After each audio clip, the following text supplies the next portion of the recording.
Hello, this is Bat. I'm one of the wildlifers from Ranger Ray and the Wildlifers. I just woke up after a short nap to find out some brilliant news. There's a brand new series of 6 brilliant episodes of Ranger Ray and the Wildlifers for you to listen to right now. I understood that, which means you must be Ranger Ray, and they must be the Wildlifers.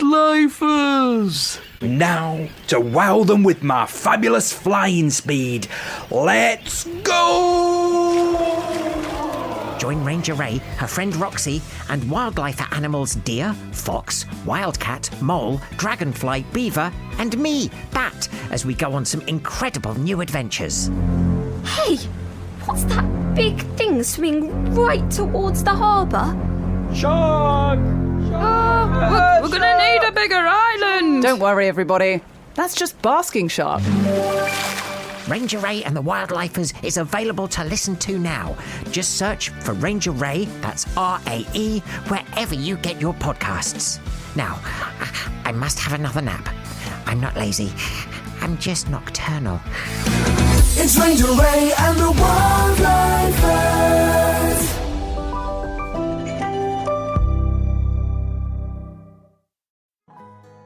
Hello and welcome to the Fun Kids Bookworms podcast. We've got 3 brilliant authors on the way for you this week. We've got Lisa Williamson telling us about her Bigg School series. There's Anna James and the Chronicles of Wetherwhy, plus absolute legend in the game, Liz PICHON, telling us all about the new book in the Tom Gates series. So, I guess we've got quite a lot to get through. Let's crack on, shall we? First up, it's Lisa Williamson. Now, she's going to tell us about her Bigg School series and all about the different kids starting at Henry Bigg Academy. This time round, we've got a brand new book called Secret Crush. I am joined right now by author Lisa Williamson. Hey Lisa, how you doing? I'm really good, thank you. How are you? I'm so good, thank you, because I've just finished reading your brand new book, Secret Crush. It's the 3rd one in the Bigg School series. So I guess if we don't know about the Bigg School series, can you explain that to us first? Of course. So every book in the Bigg School series takes place at the Henry Bigg Academy, which is a secondary school. And each book in the series is from the point of view of a different kid in year 7. And in Secret Crush, it's the turn of Astrid to tell her story. Can I just say, I love the idea of focusing on a different kid because, first of all, you get a rounded view of what's going on in that year group. And secondly, it means, when I'm reading Astrid's story, you mention previous characters that we've maybe met before in the first 2 books. Yeah, it's really fun for me as well as a writer, to sort of revisit characters that I've really liked. And you can read the books in a totally different order. You don't have to read them in the order that they've come out, but it's kind of fun to see, oh, there's Lola from Best Friends Forever, or there's Daniel from Double Drama sort of popping up. Yeah, it's fantastic. I love it. It's like a kind of real life soap opera, which I'm absolutely here for. So in this book, like you say, we've got Astrid. Now, Astrid is a bit different to her classmates. She's a big writer. She loves reading a fantasy novel series. She's just having a nice time being herself, right? Yeah, she loves being a bit quirky and different. She really doesn't care that sometimes her classmates think she's a bit weird. And yeah, she's having a great time until she gets this huge crush that kind of turns her life upside down. And then she notices a new kid called Teddy who comes in, who has a lot of the same things that she likes, right? Yeah, so initially they bond because they both love the same fantasy series called Dragon Tamers. They're both really into art. They just get on like a house on fire. Like Lola, Astrid's best friend, is like, he's the boy version of you. And it's all going great until one day I think Astrid realises that she might like Teddy as a bit more than just a friend.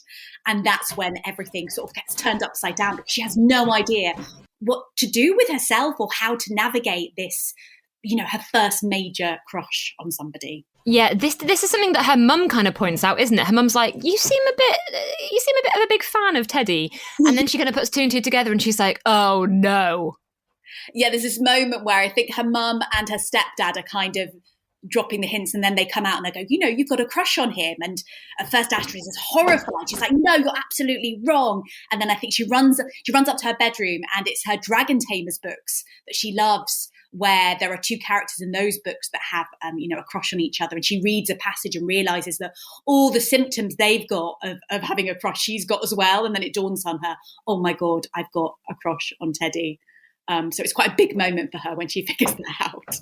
And there is that thing of when she's like, and we've all been there, when you're like, oh my goodness, I feel a bit sick. I feel a bit nervous. I don't know what to do with my hands.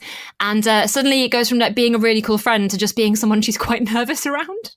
Yeah, there's one point where she like catapults a fork across the canteen table, and then her glasses fall off and she's under the table. It's just all of a sudden she's just completely flustered all the time around him. I honestly, it's so relatable, because reading the book I was like, oh yeah, I've definitely been there. Okay. Oh my goodness. Now, I don't know how much to give away, because of course things don't go according to plan, but Astrid does try and, she has also a makeover, because she's inspired by The Princess Diaries, which is an amazing film, by the way, to maybe change what she looks like, which doesn't go down, it goes down well for some people, but not everyone. Yeah, so I think she gets it into her head that maybe she needs to change her appearance to sort of capture Teddy's attention. And so she enlists a character called Cleo, who we would all have met in the first book in the Bigg School series, Best Friends Forever, because Cleo is very into appearances. She's always very polished, and Astrid sort of thinks she'll be the ideal person to give her a makeover. And so Astrid has this makeover, and some people think she looks great, but I think she can tell she doesn't feel like herself. And I won't ruin what happens in the end with Astrid and her crush, but I will say that Astrid's writing does continue. That's one really, really good thing. Yes, because she has a moment where she's considering turning her back on writing, which is the one thing that she's always loved and she is really, really good at. And it was important to me that she sort of held on to that real gift that she has and passion that she has for telling stories. So that's a really important part of the story as well, that goes along with her rather disastrous crush. Yeah, she goes through this time, and again I felt it's so well written, because I've been there where like lots of bad things seem to happen to you in a row and you're like, I'll just give up on everything then, that's fine. Yeah, she can be quite dramatic, but I really like that about her. She was a super fun character to write because of that, because she is quite dramatic. But yes, I think was super fun for me to put on the page. I can imagine. And do you, like you say, you've got a Cleo book in the works. Do you have any other characters that you want to have a little a book for, or someone that you want to focus on? Definitely. I think every single character I write, little sort of ideas pop up thinking, oh, could they have their own story? Although the next book in the Bigg School series, which is called Scaredy Cat, is about a brand new character who makes the smallest appearance in Secret Crush, but he's getting his own story in Scaredy Cat, a character called AJ. So there'll be some brand new characters to meet in Scaredy Cat, but also our old favourites will be back. Astrid has already popped up, Lola's there, Cleo's there. So if there's a character that you really like, chances are at some point they will hopefully get a book. I love it so much. It's such a good idea. I love the idea of like, you can maybe you finished one story, but you can kind of check in with the characters in another book and see how they're doing. And also for you, it must mean like there are so many different characters and different stories you can have there, right? Yeah, I'm spoiled for choice. I don't feel I'll ever run out. It's like when I go into schools and talk to children, I always say, I could write a Bigg School book about every one of you, even if you think you don't have maybe a life that could be a book. I bet you do. So I don't think I'll ever run out of ideas. There are always different characters and different scenarios that I would love to explore. Now, before we let you go, Lisa, we do something called like a quick fire round of questions, if that's okay to do with you. Yes. Awesome. All right. Okay, let's do it. Books or Kindles? Books, but I do have a Kindle and I really love it. But books, just holding a book is magic. I'm not being very quick fire, okay? No, don't worry. You're already winning against a lot of authors. Heroes or villains? Heroes. Hey, film adaptation or TV adaptation? Oh, TV, because you get all chance to do all the little detailed bits. Would you like a rom-com like The Princess Diaries, or fantasy like Lord of the Rings? Rom-com. Yeah, me too. Beginnings or endings? Well, I love writing beginnings, and I find endings really hard, so I'm going to say beginnings. Hogwarts or Narnia? Narnia. I want to go through a wardrobe. Laptop or write by hand? Oh, laptop. Do you write 9 to 5 or just whenever you fancy? Bit of both. I try to have a schedule. Yes. Paddington Bear or Winnie the Pooh? Paddington Bear. And finally, the big one, the last one, is salt and vinegar or cheese and onion? Oh, hard. Salt and vinegar. Yes. Co-op salt and vinegar crisps are sensational. That's my little tip. You know, you're not the first person to tell me that. That's so funny. They're just incredible. I'll have to check out. That's a second recommendation I've had. Well, Lisa, thank you so much for telling us all about Secret Crush and the Bigg School series, and I can't wait to read the rest of the series as well. Oh, thank you so much. Thank you so much to Lisa for telling us all about her brand new book in the Bigg School series. Next up, it's Anna James. Now, this is a very different type of book. It is the beginning of a new series called Chronicles of Wetherwhy, a place where everybody has magic of a season inside of them, apart from some people who have all seasons in one go. When Juniper, our hero, discovers that she's an enchanter, she's invited to study at Thistledown Academy. Let's find out more. I'm joined right now by author Anna James. Hey, Anna, how you going? Hi, I'm really well. Thanks so much for having me back. Well, yeah, second time in a year. I know, right? Well, it's quite rare, but I'll let you off because you've previously spoken to us about the Pages & Co series, and now you've brought a brand new fantasy adventure series to us. Can you tell us what it's called and a little bit about it? Absolutely. So, The Age of Enchantment is the first book in the Chronicles of Wetherwhy series. And this series is really my kind of homage to the epic fantasy books I loved growing up, like Lord of the Rings and Earthsea, with a good dollop of cozy magic as well. I kind of want it to feel like almost like if the Lord of the Rings was set in Brambley Hedge, like that's the vibe I'm going for. So we've got Wetherwhy, which is a rather magical place, but we meet twins, Juniper and Rafferty as well. Yes. So in Wetherwhy, the magical comes from the changing of the seasons. So everybody has a little bit of magic. And when you're 13, you do a test to find out which season you are. But some people discover that they are enchanters, which means they can see and use the magic of all 4 seasons. So our twins, Juniper and Rafferty, Juniper discovers that she is an enchanter. So she goes off to the capital city of Stormgrove to study at the Thistledown Academy of Enchantment. And Rafferty, not wanting to be left behind, goes to get an apprenticeship as a bookbinder in the capital city. And they have quite different paths through sort of learning about the city and the magic of Wetherwhy. Now, I did like the idea of having a test to see what season you are. Did you think about what season you would be? Oh, absolutely. Although I must admit, this is just author ego perhaps, but I feel like I would love to be an enchanter. I think because I invented the world, I kind of feel like maybe I would get to be an enchanter. But if I wasn't, then I think I would be a spring. So in Wetherwhy, spring is all about the magic of creation. So people who are writers or artists or who make things are often spring magic. Of course you'd be an enchanter. I don't know why I even asked. Of course you'd be. Obviously. How rude of me. I'm so sorry, Anna.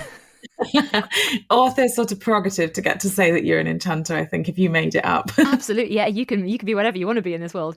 And what was it like creating Thistledown? Was it difficult to make a new version of a magical academy? Yeah, magic schools and just schools generally are such a big part of British fiction for children and British fantasy fiction. So, you're obviously very aware of the schools that have come before you. But I think that's kind of fun. You get to kind of play in a tradition that has existed for ages and generations before you. 2 of the ones that really had a big impact are Miss Cackle's Academy of Magic from The Worst Witch and the School on Roke from Earthsea. So those were 2 that I really kind of loved growing up. But you get to kind of make it all your own. I think schools are a great way to kind of set out how you would do things almost. So Wetherwhy is a school where, as well as magic, they learn reading and writing, but they also learn how to cook, to garden, to make clothes. And the magic in Wetherwhy is all about balance and sort of equality, really. So it's a place where they all take care of each other and learn skills like gardening and cooking alongside magic. And it's quite hard for the twins to be separate as well, right? Because they are very close. And at the beginning, they really don't want to be separated, but they know it's going to happen. Right. And actually, I wanted to do I think a lot of the time in children's fiction, you have like dead or missing parents or guardians.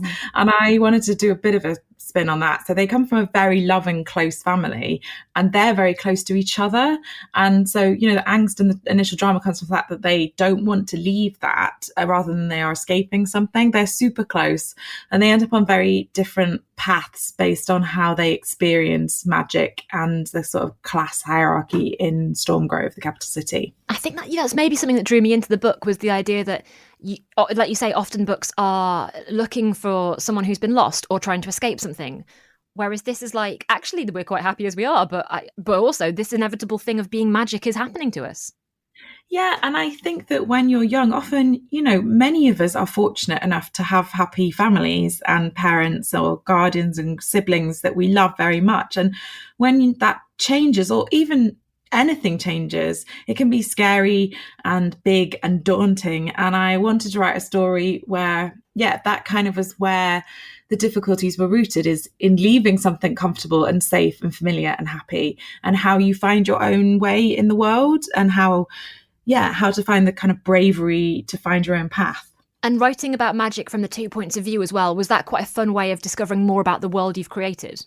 Yeah, I really wanted to explore as much of the world as possible, and doing a dual narrative really helped just on a practical level of seeing more corners of Stormgrove, the city, but also just very different emotional journeys. And Rafferty really has to grapple with the fact that he sort of thought, well, if either of them was going to be an enchanter, it would be him. He's much more sort of extroverted. Juniper's a bit more of a daydreamer. And he has to really kind of grapple with that shift in their dynamic and what his sister is accessing and getting that he isn't. It is such a fantastic world. Did you have to plan it out quite a lot in advance? Did you maybe draw a map on a piece of paper or anything like that? Yes, I have a terrible map. So the art in the book, so the cover is done by someone called Artem Cheboka, but the internal art is all done by David Wyatt, who's one of my favourite illustrators. And it was a very humbling and embarrassing experience having to give David my terribly drawn map with all these crossing outs and dots. And my editor even roasted me for it at my launch about how bad my map was. But I'm not an artist, but it did the job. I knew where everything was. But I really enjoy the world building, like what they eat and how they travel and where everything is. I really, really enjoy that. I have an extensive Pinterest board. I love that. And also, you gave him the bare bones of it. If you hadn't given him any details at all, he couldn't draw it. He had all the facts, and he did an absolutely beautiful job. I feel like like a proper high fantasy book, it needs a map. Yeah. And I have this gorgeous map by David, and I am very grateful to him for turning my very bad sketch into something so beautiful. It is lovely at the beginning of the book. It is definitely worth poring over if you're reading it. And we're both from the Northeast, and there's a few little Northeast Easter eggs in there, am I right? Yes, I love that you can pick up on these. There's a few little Easter eggs. There's all sorts of Easter eggs, actually. There's lots of little nods to some of my favourite fantasy books. But with the Northeast in particular, so I borrowed a place name called Holtwhistle, which pops up, just a cameo, which is somewhere I love visiting and a family member is from, but it sounds like a fantasy name. But also on the cover of the book, people might have spotted a magpie. Now there's magical creatures in Wetherwhy that look a lot like our animals, but they have something magical about them. There's good ones and bad ones. And Bruno the magpie is a magical tangle. That's what they're called. And his feathers are made out of glass. He has topaz eyes. But I chose magpie because I love magpies just as a bird. But as someone from the Northeast, Newcastle United is known as the magpie. So I thought, is there a fun thing I can do here? And I'm a big fan of Bruno Grimrash, the footballer for NUFC. So I checked what Bruno meant, and it means burnished, which works perfectly for a magical magpie with topaz eyes. So Bruno the magpie is a little nod to my Northeast roots and the magpies. I love that so much. I like to think that, if anyone's listening now and they're a football fan and they're a book fan, what a perfect Venn diagram. And I think for any aspiring writers listening, I think the thing is when it's so much fun about being an author, because you get to put all the things that you love into your stories. Like you get to write about what you find funny or scary or exciting or magical, and you can put all these little clues in. It's one of the unappreciated sort of bonuses of being an author, getting to put all these little clues and Easter eggs into your own stories. I love this so much, Anna. Yeah, like I said to you, it really grabbed me immediately, the book. And I was all in straight away. So thank you so much for sharing it with us. And Chronicles of Wetherwhy is out right now. The Age of Enchantment. Go and check it out, right? Yes, thank you. And I so hope you enjoy reading it and discovering the magic of Wetherwhy. Thank you to Anna James for telling us about the Chronicles of Wetherwhy. And finally today, it's Liz PICHON. She's got a brand new book in the Tom Gates series called Ha Ha Hilarious. Let's find out more. So I'm joined right now by, let's say, legendary author Liz PICHON. Hey Liz, how you doing? Hi, I'm great. How are you? I'm so good.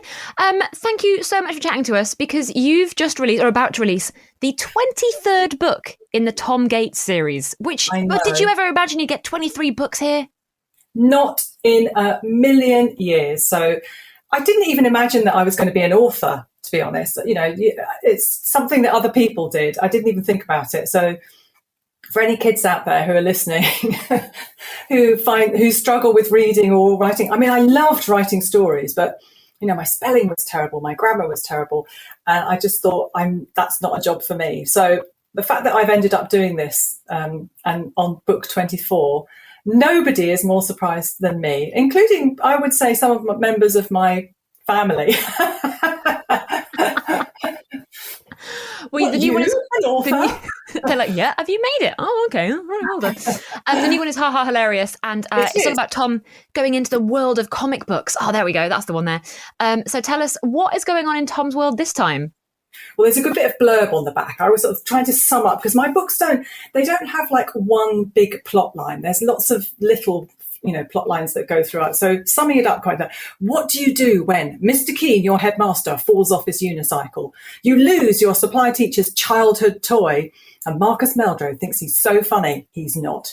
Answer, you draw everything that happens to you in a comic and call it Ants in Pants and make it hilarious. So that's kind of like the basis of the book, where Tom is taken to drawing his own comics.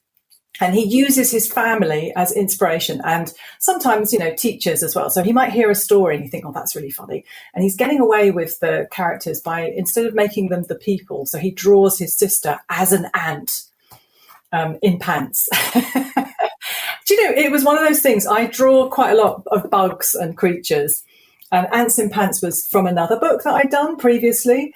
And I just thought it would be really fun. So, so Ants in Pants becomes his theme, and he gets away with drawing all kinds of things that happens to him by just making them ants. So, which is pretty much what I do with the Tom Gates books. So lots of the things that happen to me, or that I hear or listen, I'm always keeping a notebook.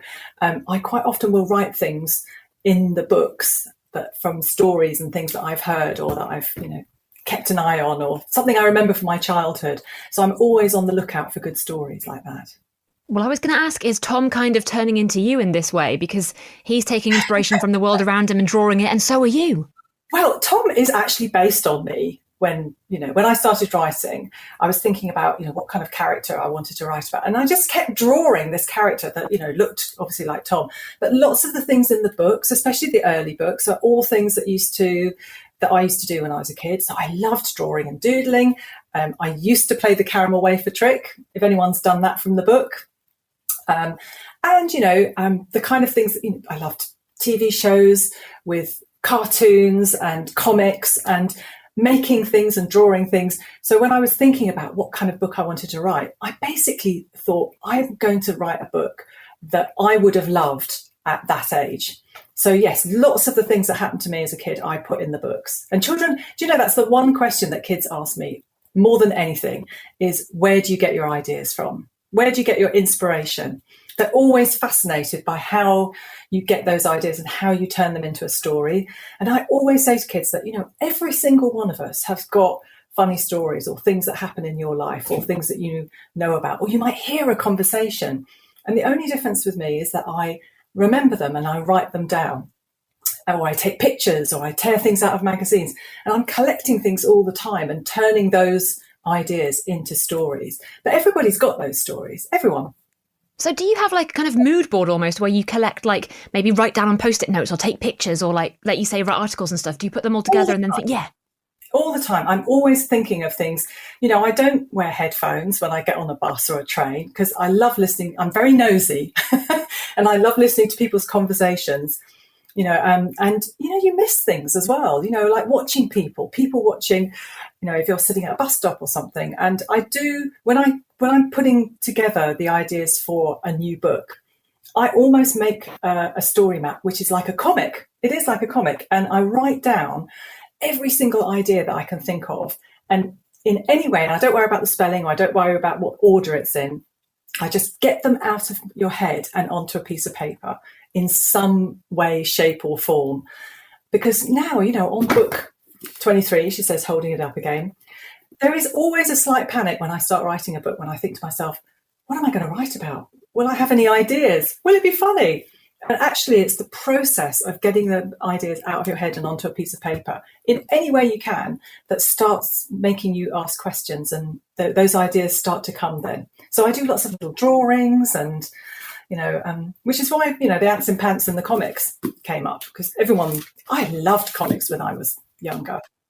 I still do now. I mean, they're super popular now. So, it's just another way of telling a story. It's very visual. So whatever you look at in the text and the stories. You can get something different from the pictures, which is a bit like what I love to do with my books. You've got a bit of text saying one thing, and then you look at the picture and you see that the character's got a completely different expression on their face, or you can get some more information or something funny. So that's what I love to do. When it comes to creating a book, is it the pictures that come first or the writing? Like, how does it work for you? Because I'm dyslexic, I think about plot lines and stories. I think about them very visually. So I do both. I will keep a notebook and I will do little pictures and also just jot single lines of things down. I'm a real collector like that. And that's when the main thing is that you can't work on a story until you actually get it out of your head and onto a piece of paper. So however you do it, and in whatever state it's in, and some people use Post-it notes so they can move the plot lines around, but I just start drawing and sketching and writing things down and thinking about things in that way. And when you start the process, that's when the ideas come. And then I make this kind of visual story map, which looks a bit like a comic in a way. And then from that, once I've got the basis of the story, then I start writing. So I'll write it on the computer. So it's a process of sort of editing all the time. So you get the story out, and then once I've got the story, and my editor has looked at it, so my editor is like my teacher. She'll have a look at the story, and then basically I take every page and I turn that into the pages that you see in the Tom Gates books with the drawings. And then it's more editing. So you're just taking things out that don't work, thinking about the page turning moments. You want those exciting moments where you get something where Tom will say something and then you turn the page and you go, oh, like that. So the books take quite a long time to put together. I love doing them. And then the children and the kids, they read them in about a day. And then they say, when's the next one? Liz PICHON, thank you so much for telling us all about Tom Gates, haha hilarious. And hopefully we'll see you and some more Ants in Pants very soon.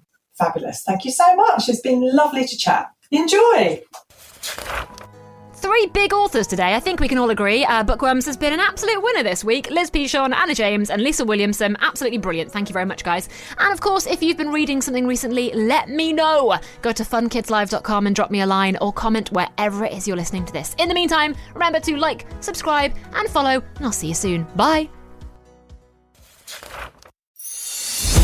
Hello, this is Bat. I'm one of the wildlifers from Ranger Ray and the Wildlifers. I just woke up after a short nap to find out some brilliant news. There's a brand new series of 6 brilliant episodes of Ranger Ray and the Wildlifers for you to listen to right now. I understood that, which means you must be Ranger Ray, and they must be the Wildlifers. Now, to wow them with my fabulous flying speed, let's go! Join Ranger Ray, her friend Roxy, and wildlifer animals Deer, Fox, Wildcat, Mole, Dragonfly, Beaver, and me, Bat, as we go on some incredible new adventures. Hey, what's that big thing swimming right towards the harbour? Shark! We're gonna need a bigger island! Don't worry, everybody. That's just basking shark. Ranger Ray and the Wildlifers is available to listen to now. Just search for Ranger Ray, that's R-A-E, wherever you get your podcasts. Now, I must have another nap. I'm not lazy. I'm just nocturnal. It's Ranger Ray